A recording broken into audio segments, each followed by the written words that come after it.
Okay guys, mag-unbox tayo ng Amazon. Ito yung binili kong OBD car ECU reader. Yung fault reader ng sasakyan. Kasi pagka kayo ay may sasakyan at meron ding minsan nagkaka-fault yung mga sasakyan nyo. Pag pina-check nyo yan sa mismong dealer ay sobrang mahal. Sa Mercedes ay 179 pounds. Ipa-plug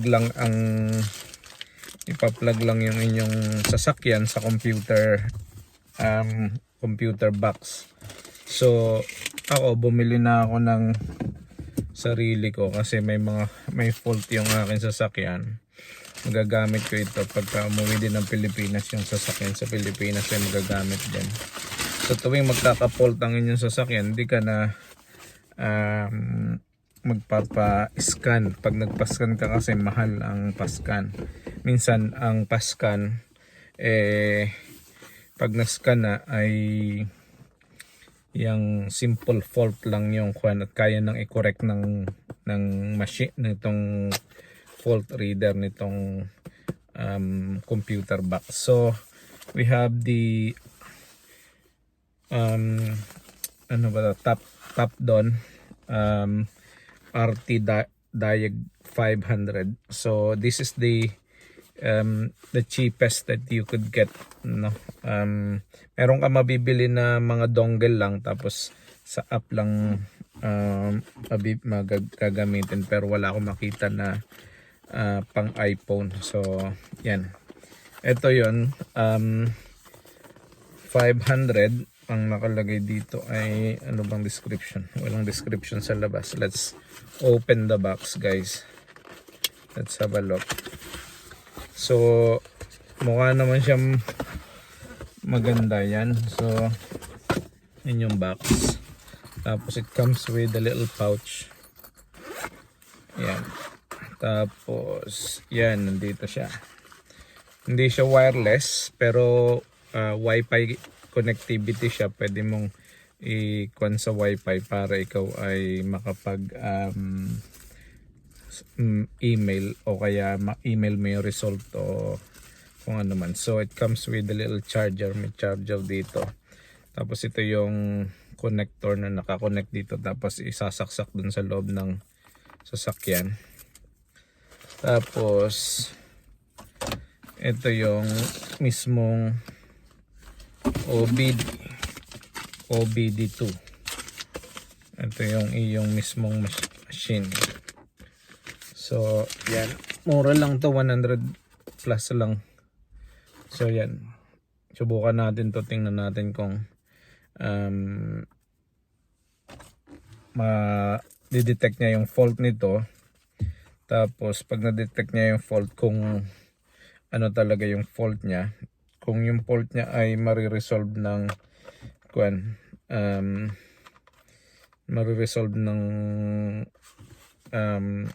kung kaya, kasi makikita mo dito kung yung result yan. So nakabit na natin to. Tapos yan, maliit lang yung screen. Tingnan natin yung features niya. May maliit lang tong manual. So may English at saka kung ano-ano nakasulat din eh. Walang proper na manual.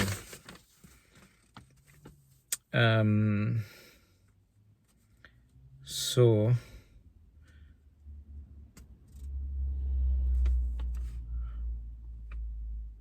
wala masyadong nakasulat. Anyway, ilagay natin, i-turn on na natin.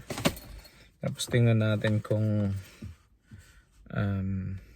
gagana. So meron din yata tong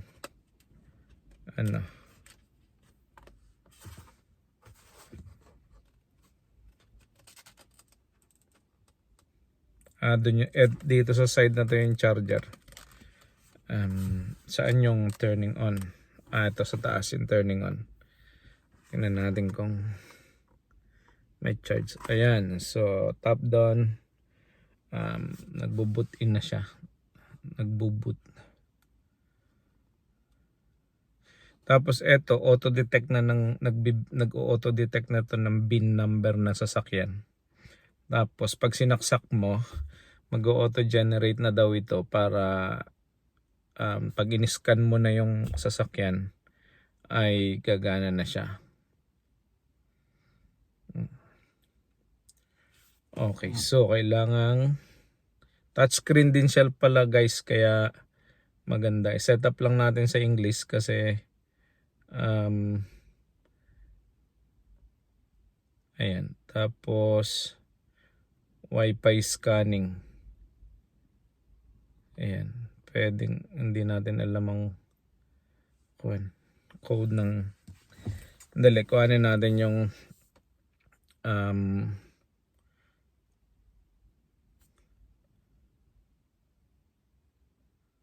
kuhanin natin yung Wi-Fi code. 2 seconds. Okay, so we're back. Basically, nung i-turn on ko, kinonect ko sa Wi-Fi, nag-update pa yung ating diagnostic computer. So, ngayon, ready to use na siya. Ipa-plug in na natin dito sa ating computer box. Tapos, susubukan natin kung madidetect niya itong ating fault dito sa ating kotse kasi may engine light na naglabas. Dati pina-check ko to, in-erase lang nung nag-check, nagbayad ako ng 60 pounds, no? So chinek lang, sinaksak lang yung computer box nila, tapos nung diniagnose, in-erase yung fault kasi lang siya, ordinaryong fault, hindi siya kumbaga hindi siya talaga fault na kailangang i-repair sa sasakyan. In-erase, nagbayad ako ng 60 pounds. Ngayon, isinaksak nung nagka-problema to, diniagnose ito doon sa Newcastle. Diniagnose nila, 129 binayad ko sa diagnostic. Sinaksak lang sa computer din. Tapos nung hindi nila natapos gawin, kinuha ko yung sasakyan kasi wala akong sasakyan pa uwi. Ibinalik ko na naman ang sasakyan, hindi nila magawa. Dadalhin daw sa Mercedes. Pagdating daw sa Mercedes, ang ginawa nila ay diniagnose ulit. 179 naman binayad ko. So, this will be a good purchase. So, kung kayo ay may mga ganong klase ng issues, paulit-ulit, mas maganda bumili ng ganito kasi minsan yung mga codes na lumalabas, nagkakaroon ng mga ilaw-ilaw sa inyong dashboard. Pag pinlog nyo, computer error lang, minsan sensor lang, tapos i-diagnose ninyo, tapos kung hindi naman siya major fault talaga, i-erase mo siya, tapos mawawala na yung code na yon, mawawala na yung fault na yon. So subukan natin kung ganito nga mangyayari. So nandito yung computer box natin, sasaksak natin ito. So yan yung computer box dyan. Dito natin sasaksak yung computer. It goes into one way lang. Yan. It goes in straight away. Tapos tingnan natin kung anong mangyayari. So narinig ko siya na nag-blip.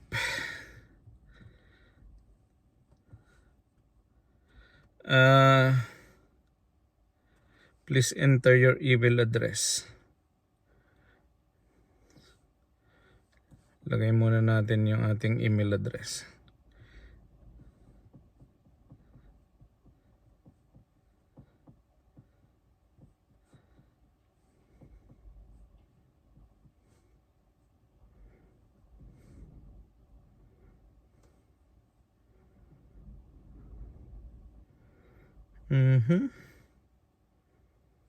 Kailangan mag-register pala. Right. So, retype the email address. Kasi hindi pa tayo nakakapag register. Kailangan mag-register.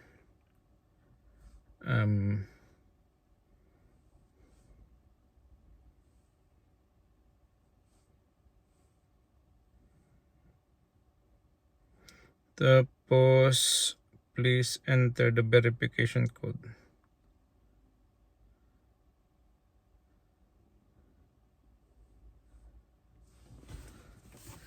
Have we got the verification code?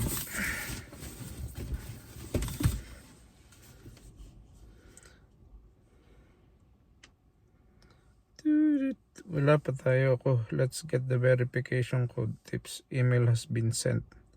Okay, so let's find where it is.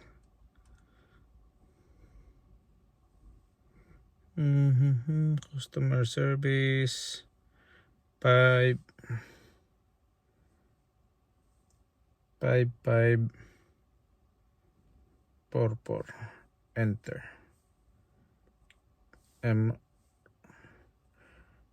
Okay, so nakapag-register na tayo.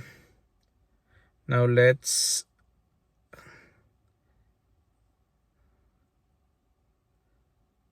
bakit nag-activate na agad siya?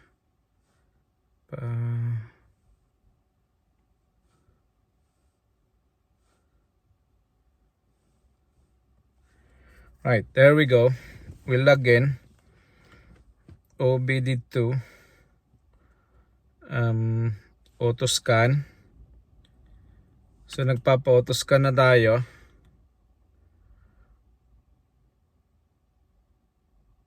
Ngayon hindi natin alam kung anong ating gagawin. So first time natin na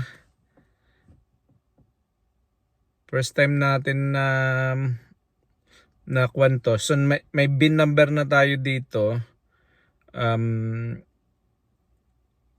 So pag ACU, so let's say auto scan. Establishing communication. No sensor circuit range. Performance bank. Current. Anong ibig sabihin nun?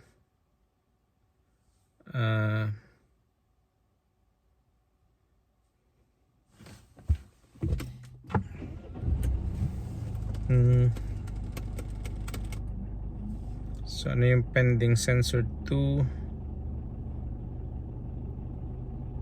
Kayang ibig sabihin nun? Let's have a look kung anong ibig sabihin.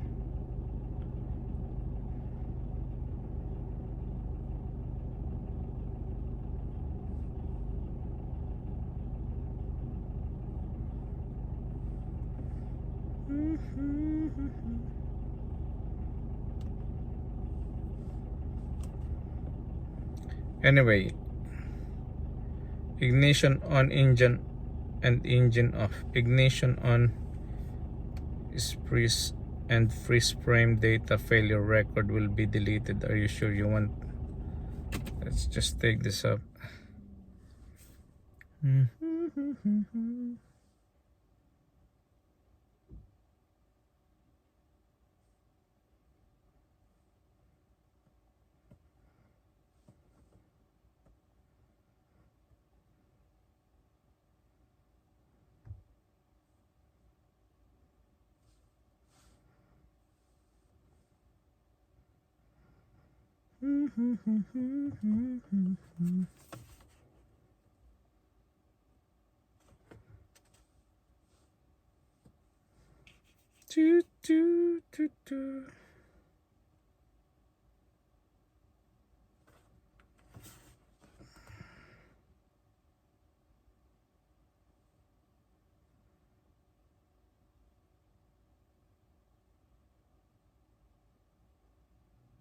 Mass airflow sensor.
So, protocol.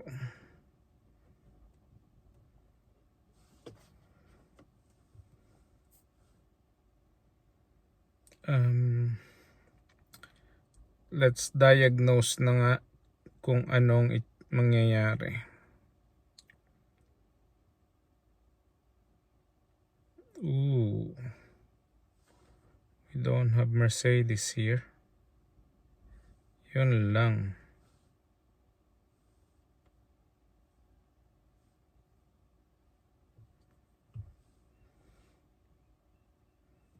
That is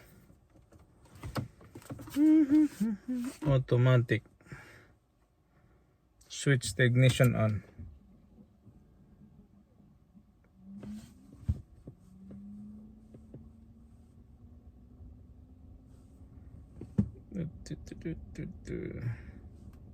Automatic.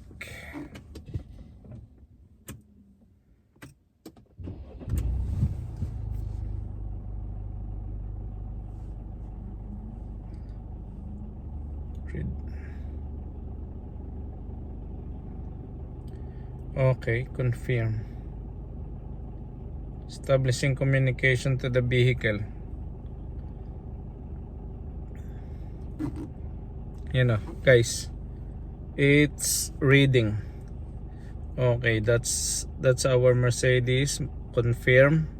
So it's confirming. Okay, auto scan tayo. Yan, it's auto scanning. You know, few more minutes,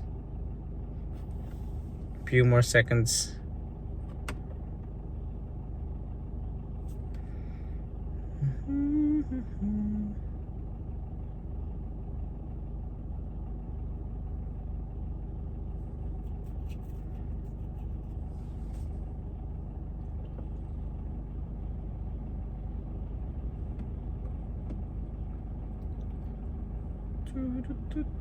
Prevent the seize current available, see owner's manual. So nag-scan pa rin siya, guys, yan o.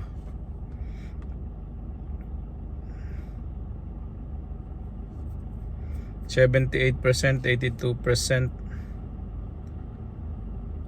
Ayan, CDI Motor Electronics. Meron tayong 3 faults. So knock sensor 2 cylinder bank has a malfunction. It's a parameter outside. Temperature sensor in exhaust cylinder has malfunction. So okay.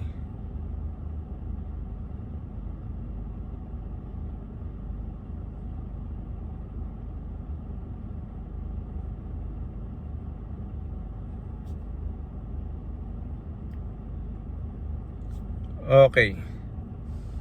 So, guys, kanina meron tayong fault. Ngayon, wala na. Nandito dati yung engine fault kanina sa taas na to. Ngayon wala na tayong fault. So, dito kanina meron siyang 3 faults, no, dito sa kuha nito, yung CDI Electronics. Balik. Yung CDI Electronics kanina, ito, CDI Motor Electronics kanina fault. Tapos ayan, wala na siya. So ikinorek lang natin, tapos nag turn on na ulit tayo. Yan. So wala na ngayon yung engine light dito. So guys, yun. Imagine kung dinala ko ito sa Mercedes, tapos pinascan ko, 179 na ulit, 179 pounds na ulit ang babayaran ko sa pagpapaskan lang nito dito sa Mercedes. So ngayon, wala na tayong fault. It says dito 0 DTC na, tapos 100% scan, tapos yan, normal lahat na ang laman. Look, wala na tayong red, lahat tayo ay wala na, confirm. Okay, so ang maganda dito guys, makikita nyo dito din yung oil reset dito kung nag-change oil kayo. Ayan, tapos kung throttle adaptation, CDI Motor Electronics, pwede nyo din yan i-reset kung gusto nyo i-reset. Pagka nag-service kayo, hindi na dito sa kotse kayo magkakuan, dito na kayo magre-reset sa mismong diagnostic tool. So yan. So yun guys, yun lang. Top down 500 ang binili ko. 129 pounds lang ito sa Amazon. And it basically solved my problem. Ang tagal na nitong engine light na to, mga nasa 6-8 buwan na siguro. Pero dahil dinala ko na nga ito previously doon sa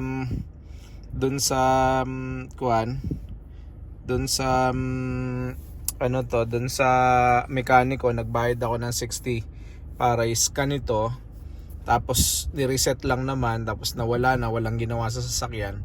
Sabi ko, bumalik ulit, meron uling lumabas na kuan, pero hindi na yung dating fault. Ngayon meron naman lumabas na iba. So ayan, naging result. Diba? So yun. Okay, so ayan, EPB reset, electronic stability program, so EFB electric parking brake, may mga ganyan pa, tapos SAS reset, diba? TMPS. So basically guys, hindi ako mekaniko, pero syempre pagka mga ganun sensor lang, alam mo na katulad nun, may fault lang sa electronics, pero minsan hindi naman talaga siya kailangang i-repair. So minsan nagma-malfunction lang sila minsan, kasi siguro baka matagal na hindi nagamit, or talagang ganun ang sasakyan, ang computer nagma-malfunction. Pero pagka is auto-scan ulit natin. Pagka wala namang dapat i-repair, tapos mawawala na yung problema mo, di ba? O di mas maganda kung mawawala na. Collision prevention is current and available owner's manual. So yun, diba? Yun guys, yun lang. Maraming salamat. God bless and see you all later.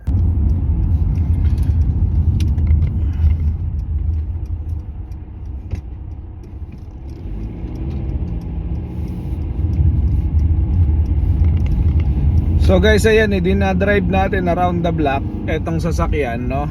Just to make sure na hindi na babalik yung fault. Kasi pagka minsan, pagka bumalik yung fault, meron talagang problema.